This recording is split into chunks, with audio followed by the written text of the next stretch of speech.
So let's start this vlog by taking the EV, and got this little remote here, pop out key, but you just press it twice. There you go, it'll turn it on. And there it is, just on, you see. So you don't have to put the key in. So far, by the way, the EV has worked out great. It's been well over a couple of weeks, and we've not even charged it yet. Once, and she's been buzzing around the farm on it, but let's jump in. And so, as I mentioned when we got this thing, I'm going to be a bit of a guinea pig and try it out. I don't know long term how long this thing's going to last, but I can tell you that for at least the short time that we've had it, we've had no real problems so far. It's definitely a fun way to get around in rural Thailand. I think when the wheels go on it, I will probably put some kind of like all-terrain wheels, some off-road wheels on it. And really, Dan was just using it for taking the kids to school and things like that. Today's vlog, we're talking about the farmhouse again. And you guys know over the past few months, we've looked at a number of different options that we could do here. Of course, we can build ourselves like we've done before on our mainland.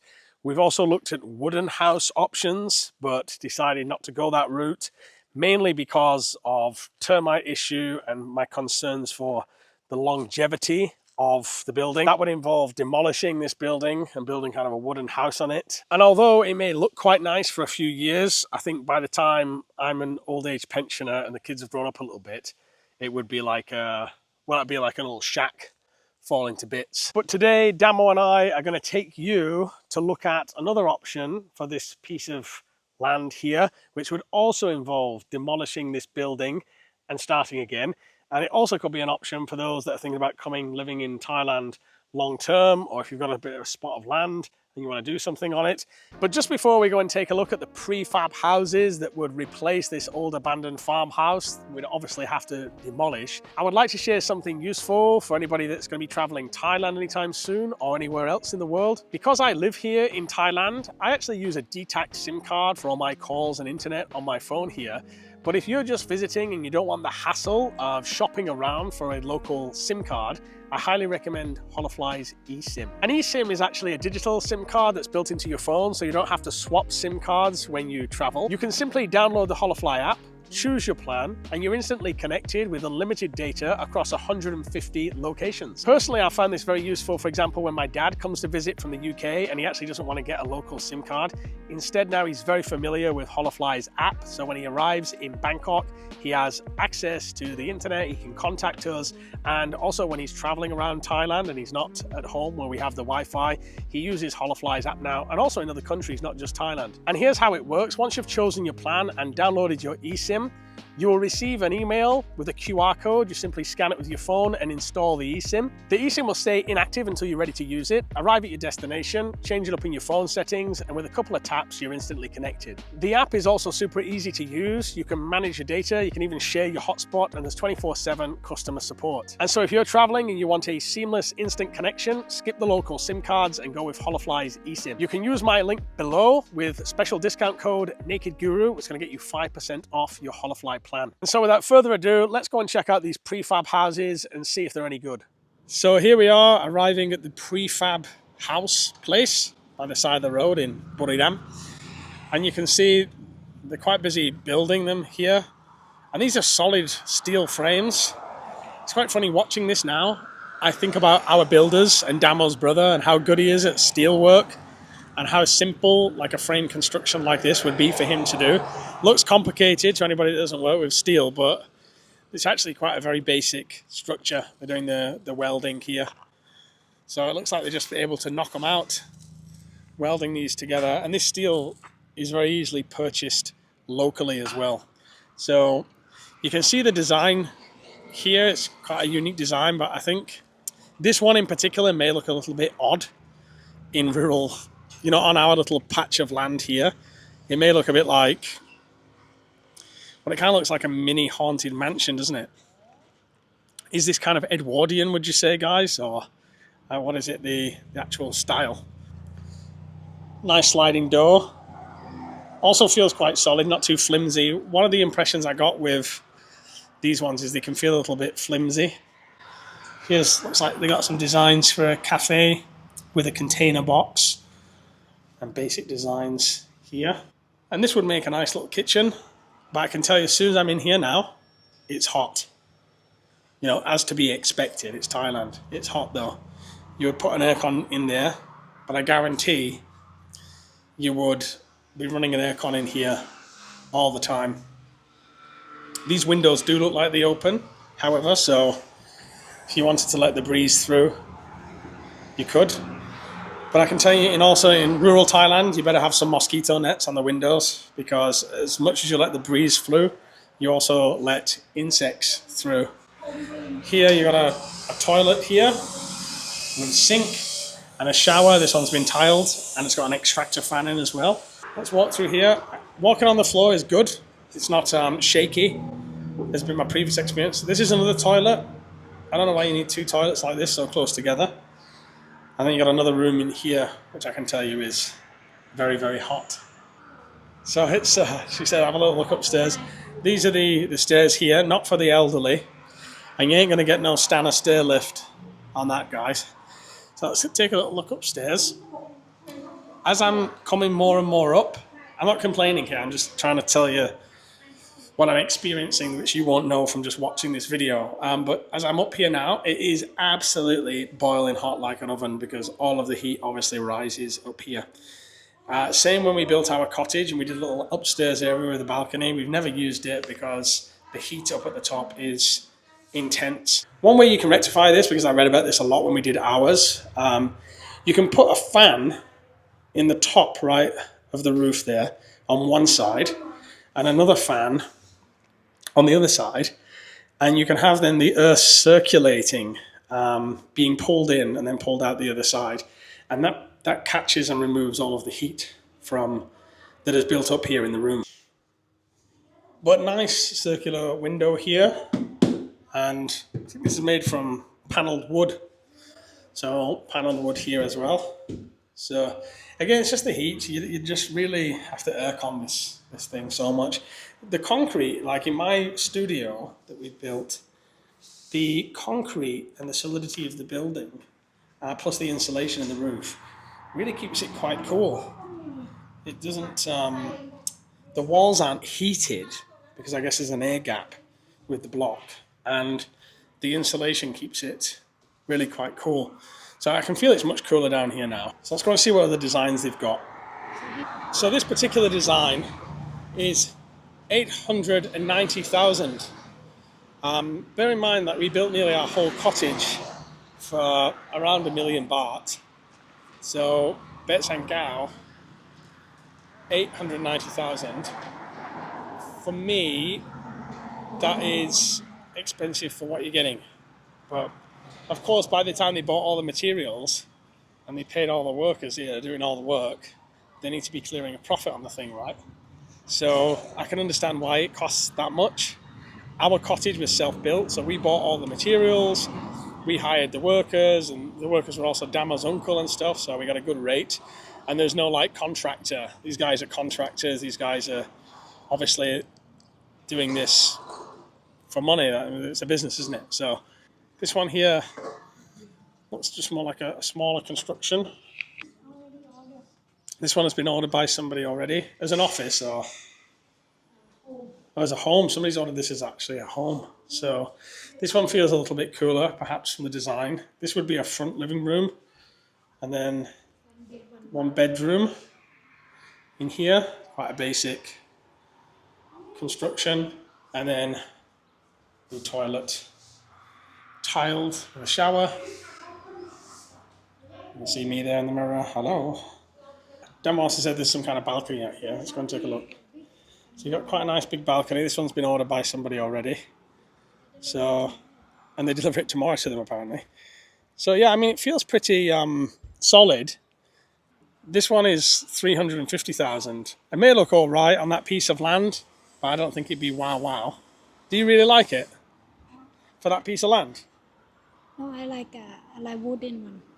She likes the wood one. We're definitely not doing that because it'll be gone in 4 years. Termites would have eaten it to death. She said the roof is iso wall. Yeah, cement, like a cement board on the outside and then gypsum board on the inside. That's the materials. And it's a steel frame building, so to be honest, the termites won't be interested in this, in any of the materials on here. So it's not going to get eaten by termites. And because it's a steel frame building, that steel is going to last forever. And so if there's an issue with a panel, you can just knock it out and replace the panel. Or get a piece of gypsum board and replace the gypsum board. Gypsum board will just last, you know, unless you put a hole through it. You're like you're drunk and you fall over and your head goes through it. It's going to last. 350,000 is not actually that bad for this. I think 350,000. But how would it look on our land? I mean, with some trees around and some plants, and it would look all right, but I don't think it'd be like, wow, you know what I mean? Here's another design, just in front here. I don't think you really need an upstairs with these guys because it's just going to become a hot box, so it's going to be more internal space to cool down. How much is this one? Huh? 250? Hold on a minute, guys. This one is only 250. No toilet. I don't think that'd look nice on the land. That might, though. So this one actually is only 250, guys. Normally 290, but it's 250. But something like this, I mean, I quite like this. And I think it looks a little bit different on the land. I don't think I'd be able to Airbnb it, though. And it's got one of those ladders up to the roof. So you'll never use that balcony because it's so hot up there. So I'll have a little look inside. Feels relatively cool in here. I imagine that's because this roof here is collecting most of the heat. But I think this is a nice space. Maybe you would, because they can custom build it, you probably don't have to have the roof with the ladders up on the top. And you could probably ask them to add something else instead. It's quite a nice design, isn't it, babe? I think it looked quite cute on our land, this. Isn't it? Then, so she said they make this to go out to put your bathroom in there. You want to add a bathroom? So you want to add a bathroom down there. So does it include installation? อันนี้มันรวมกันติดตั้งไหมมันรวมติดตั้งไหม That actually doesn't include the floor, the concrete underneath, or the installation, but does include the delivery there. I'm just asking just out of interest, because I know we'd never use that balcony. Not that you wouldn't, but we wouldn't. If we did away with the balcony and they were to put on a toilet, what would be the price? Damo just said somebody ordered one for $350 with a big bathroom, a bedroom, and this out, and a big balcony on top, but I prefer not to have the balcony. Now, also interestingly, they say they made to order, so if you have a custom design yourself that you want built, they build it. I can see how they can do that because it's just steel frame. Like they're just welding the steel frame together and then putting gypsum board on the inside and other board on the outside. I dare say that Damo's uncle, if we hired him, could probably build it and build it for cost. You know what I mean? Just one worker working on it. All we need to do is like take some photos of the designs and he could probably build it himself. If it was our main house, guys, which it ain't, it's a piece of land that we don't really have much use for, and it could function as a spare room from when my dad visits, or it could be an Airbnb, it could be where friends stay. Because of that, that's why I'm being a bit cheap Charlie and saying, oh, we could cut the cost down here and here and here. If it was our main house, we wouldn't think that way. I wouldn't think that way. But this really is a superfluous thing.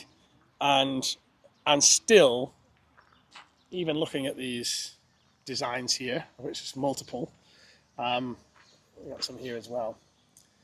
And still, I think, to go with a concrete build, I just feel like it's stronger, sturdier, lasts longer. Just feels different, a concrete build. I don't know what to say. And I think for 350, 500, could build something rather nice with a bit of imagination. You've seen us build a lot on this channel, so if you're new to the channel, you probably won't believe me. But look at these little dinky ones as well. It's a little dinky room here. This, I guess, if we were doing like a little guest house or something in the garden. Wonder how much this one is. It's just like a square room. Also rather cool here, but I think it's got some shade behind, that's why. So it's 69,000 for this one, guys. And similarly over here, that's got a little bathroom in it. And so you're getting something quite cheap. But I mean, what you're going to do with it, you just stick a little bed in there and a little aircon. It's good for a guest room, you know what I mean? If somebody was coming staying and they're not that bothered, wouldn't be an Airbnb or anything like that. So this one is 185,000, and it has a little balcony here. It has the room inside, which actually is a decent size. It's a decent sized room here. And then it also already has a toilet inside with a shower. Still, guys, I know I'm going on, but concrete, guys. A lot of my subscribers that live in Thailand would agree with me. What can be done with a bit of an imagination and a lot of experience. It's nice to come to these places and check them out and see what's what. You know, some people have said when I showed the wooden house in the previous one, oh, when you're buying it, where's the wooden house, that kind of thing. Like, we're just looking and we're showing you along the way what our final decision. I mean, the way we think, guys, like the way I think, the final decision is probably going to end up like doing it ourselves, just because we're young and we know how to get the materials and we're creative, and so to do it ourselves, I mean, then we can do it exactly how we want it. You know what I mean? And not only that, save money as well. But coming to see inspiration like this and seeing what is available, what's on offer, can't be bad. We certainly wouldn't do anything as elaborate as this. She's nearly $1 million, and I think that's because of the architecture. Like, it's a lot to do with kind of the look of the thing. But you could build a very decent little cottage out of concrete for $1 million baht. So you see, just looking a bit closer at the steelwork here, it's pretty well done steelwork. I mean, there's the welding work. It's quite normal for Thailand. So I've looked at a lot of welding work in Thailand. It looks like the double steel, they put double steel under the windows. Oh, but this stuff is quite cheap. The inner steel is not full steel, see. The inner steel is like a cheap, this is what we would usually use, something similar to hold the ceiling up, yeah? If we were to build ourselves, you know, not that I've ever built anything like this before, but I wouldn't be using this stuff. It's too bendy, you know what I mean? I would be using this all the way through, the real 100% steel. That'll cost more, for sure, but the structure would be way more solid. You could probably have wider gaps. If we're to use this kind of steel, you can have wider gaps than this here. But who am I to tell people what to do? These guys are the professionals. Like, I'm not trying to be a smart ass. I'm just thinking what I would do. Like, I don't want a wall that when there's a really hard rain, you know, it's like bending in, or when there's a hard wind, it's bending in, or you fall into it by accident and you smash through it. No, I go for the full steel. All right, baby. Look very beautiful by these flowers. No. So is that something you could see on our land? Do you think that'd be something you'd want? What's your opinion of them? Do you like them, or why do you not like them though? It's not look natural. It look like concrete. We could do a lot with like 350,000 though, couldn't we? We could build a nice concrete cottage. Yeah. And in fact, I look at the structure here, your uncle and your brother, if we told them to build that over there, they'd be able to build that in about 2 days, wouldn't they? บ้าเหรอ Of course they would. นี่เขาทำประมาณ like the small one that take 1 month. Yeah, but your brother and your uncle would be able to build that. Can do. So it's a no then for our land, right? No, not this time. Wooden. No, we ain't getting no wooden one. There's no way. We're not doing wooden one. It'll last 4 years, that'll be done.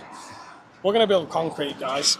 So there's a few other key projects to get out of the way, which you're going to see on the vlog, and then we'll look at starting this one. As I've said on this vlog, there's no rush for it, and we're just kind of seeing what is out there. Thanks for joining us today, and hope you're all well. Take care.